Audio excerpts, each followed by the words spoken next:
என்னை தேடும் இறைவனே, உம்மை நாடி வருகிறேன்.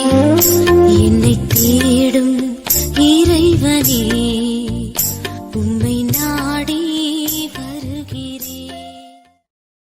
டிசம்பர் 23ஆம் நாள். இன்றைய வேத தியானத்தின் தலைப்பு ஒரே வார்த்தை.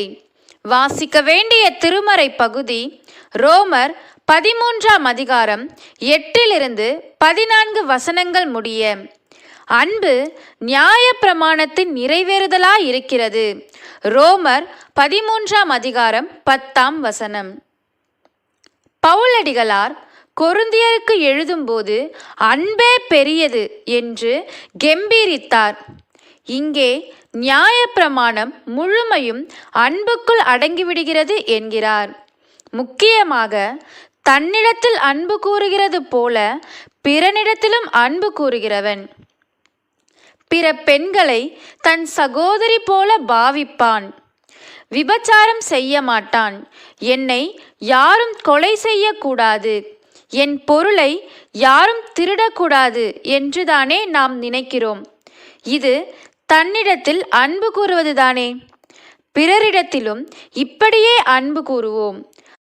அதே போன்றுதான் நமக்கு விரோதமான பொய்யான காரியங்களை பிறர் கூறுவதையும் நம் பொருளை பிறர் இச்சித்து கையாடுவதையும் நிச்சயமாக நாம் விரும்ப மாட்டோம்.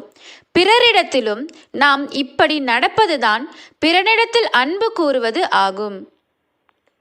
நியாயப்பிரமாணமும் இதைத்தான் விரித்து விரித்து விளக்கமாக சொல்கிறது. எனவே அன்பு நியாயப்பிரமாணத்தின் நிறைவேறுதல் ஆகும். உன்னிடத்தில் அன்பு கூறுவாயாக என்ற சின்னஞ்சிறு கட்டளைக்குள் நியாயப்பிரமாணம் முழுவதுமாய் அடங்கியிருக்கிறது. இது கடைசி காலம் என்பதால் இப்படி அன்பாக நடக்க வேண்டும் என்று சொல்லும் பவுலடிகளார், நாம் விசுவாசிகளான போது இரட்சிப்பு நமக்கு சொந்தமாயிற்று. நாம் அன்பாளர்களான போதோ இரட்சிப்பு இன்னும் உறுதியாக நம்முடையதாகிறது என்கிறார்.